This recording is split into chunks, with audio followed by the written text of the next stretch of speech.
So if you have a saw that has these rubber AV mounts, there's a couple different types of designs, but over time these buffers will disintegrate, crack, and the potential for failure exists. And when that happens, you have problems with anti-vibe, loss of anti-vibe, as well as the handles move, and it'll cause potential problems with your fuel supply and all kinds of things. So if you delve into a saw like this, 10-plus-year-old saw, it's always a good idea to just expect to have to replace these AV mounts, and if they're in good shape, replace them anyway.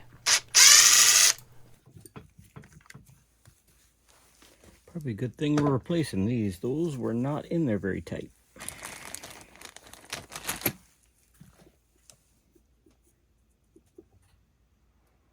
Don't think we have to remove the annular buffers. They are getting old. But at least to remove the handle, I don't believe I need to do that.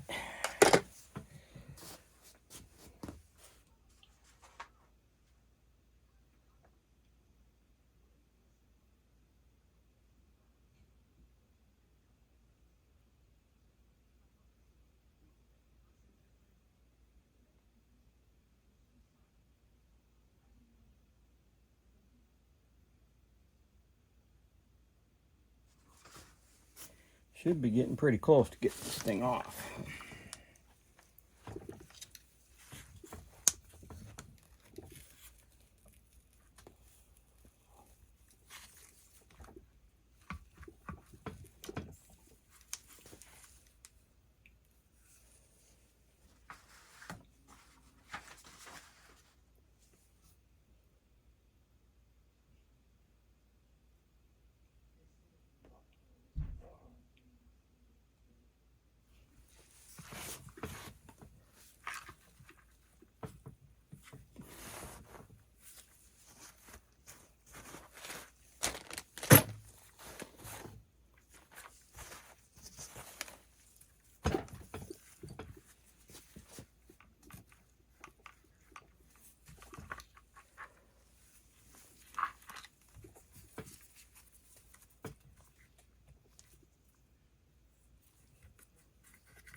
Yeah, I think those buffers do need to come out. There's no way I'm going to get that out of there.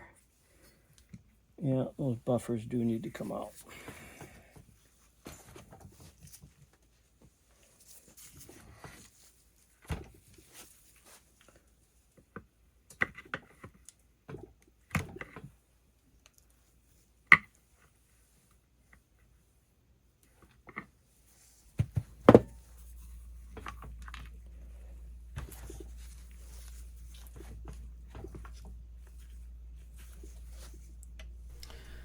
So you learn by doing, right? I learned the hard way that what I'm trying right there is not the best way to remove these buffers. They're in there pretty good despite having started to shrink and loosen. So as you'll see here, the best solution is to simply use a good bent or straight needle nose pliers.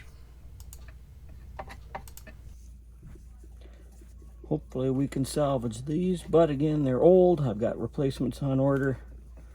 Let me just see how well this bugger pops out of here.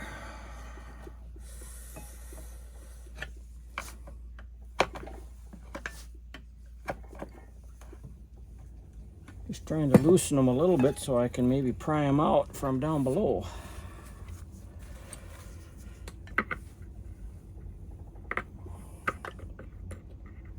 Not going too easy here.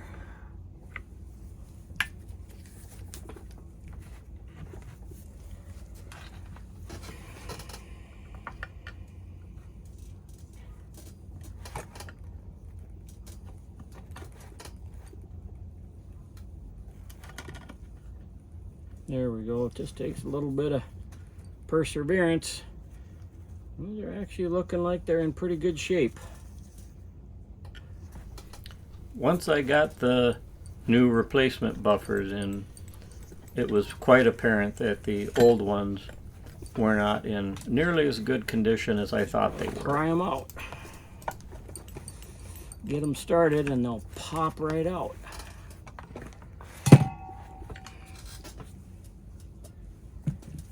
What did I say about easier said than done?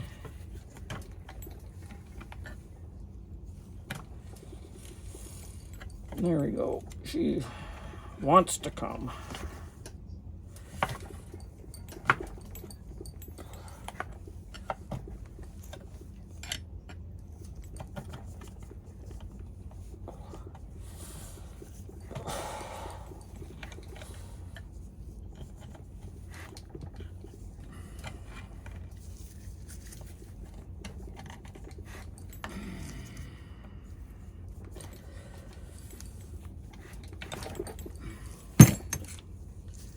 See if I can just grab it and pull. There we go.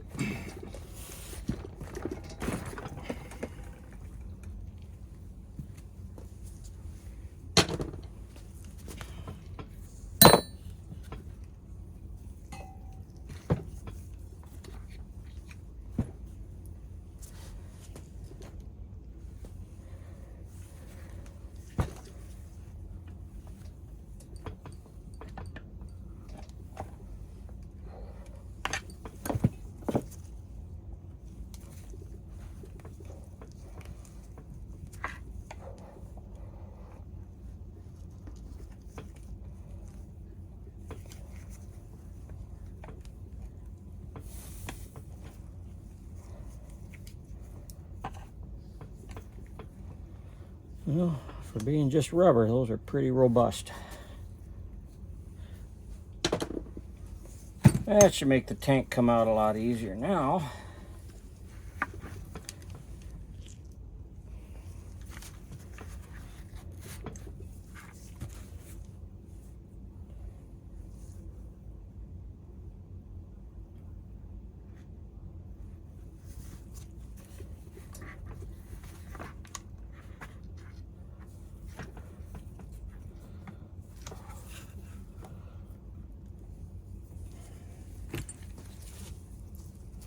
You can't see this, but at the same time that I am pushing the tank, pivoting it forward, I'm pressing the rubber intake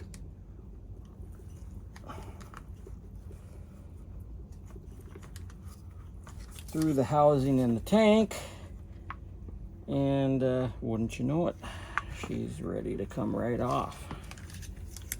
So now we need to loosen up the fuel line.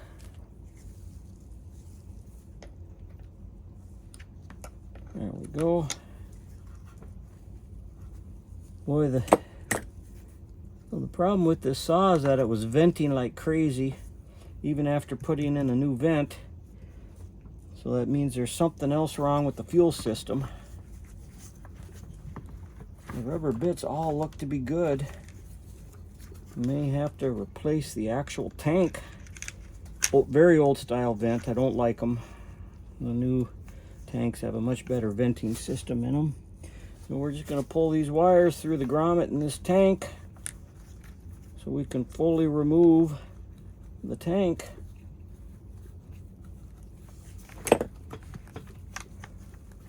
Separate the crankcase from the tank assembly. Definitely not a very easy thing to do with these Stihls, at least these old 4.4s and 440s. All right. Anyway, you got to pull it through a grommet there, or bring the grommet out with it. Boy, there is not much to these fuel tanks on these babies.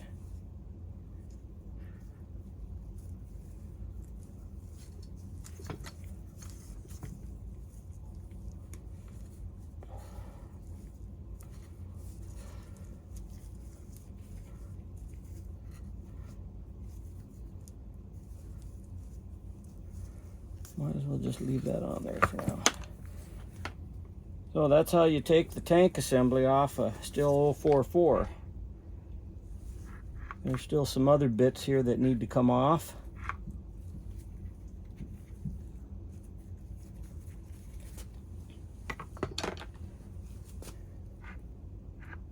for a 25-year-old saw, and it's never been torn apart. It's actually not in too bad shape.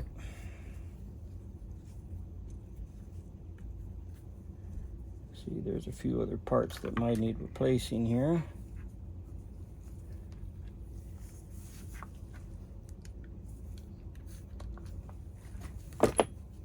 Alright, so there you have it. Tank removal. Carburetor and tank removal. Alright, so you can see I got all the bits, trigger, ignition off of the old handle for that 044. And the new replacement handle, which is got the new style flip-up caps on it, as well as that newer style vent. And the 044s were no longer made when they updated this handle, because basically the 044 turned into the 440. But all of the parts from that old 044 tank fit perfectly on this new tank. So I'm just awaiting a new intake boot through here, a new impulse line that'll mount through there, and a new grommet for the ignition wires. And basically we'll be able to slap this back together. Of course, the saw being 25 years old and never having been cleaned, it's going to get a little bit of cleanup work, but everything that I can tell on it, other than possibly needing to replace the needle bearing and drum or clutch, is the piston is in immaculate condition. So we will maybe open up the seals, replace those, and we'll know what we're in for regarding bearings, but everything looks really strong. So we're fortunate. Probably not going to have to do a complete rebuild on that saw. All right, maybe dawned on me that I didn't cover all of this when I broke down and started building rebuilding the tank assembly. But basically what you'll do, I must say that while I'm a Husky guy, that when it comes to engineering, you can't beat the engineering that Stihl puts into their equipment. So here's your trigger, or your ignition module, kill switch, and associated choke assembly here. Basically all you got to do is undo this screw to get it off, and then using gentle pressure on a screwdriver, it'll pop out of this receptacle right here, and then you can literally lift this whole unit out. Putting it back in is just as easy. For the trigger and the top of the handle here, there's a little screw right down here that you'll need to loosen, and then from there you can pry up the handle, and you can see how it hooks down here. This will just pry up and loosen your two trigger assemblies, which they're very straightforward and easy to put together once you take it apart. You do have to drift out this pin on the trigger, but it's actually really easy, and I must say it's easier than refurbishing the trigger assemblies and handle components on a lot of the Husqvarnas. So basically that's all there is to it. The new tank's going to come with this plug right here. It already comes with the mounting stems for the carburetor. It all comes with a new fuel line. So basically you either reuse the old one or replace the impulse line and the rubber intake boots. It's going to come with a vent, and this vent is much easier to replace and much more functional vent than the old rubber flap style in those old 044s. So at any rate, just a little orientation on that. So we put this back together. I've got new parts, but I think the old ones actually work. There's a little couple buffers on the crankcase that kind of fit around the saw, a couple little O-ring buffers that fit around the AV mounts on the tank before you slip it in, but it's generally pretty straightforward. So, and this design on this on the carb boxes are very, very clean. For a 25-year-old saw, basically the old carb box was essentially immaculate, and there was no cleanup in there necessary. So you got to give that to Stihl, at least on the design of the this generation of saw. So all for now, unless I have to really dig into that saw and do something major, we're pretty much gonna call this good. Maybe we'll get some video after everything is reassembled, taking it through some wood.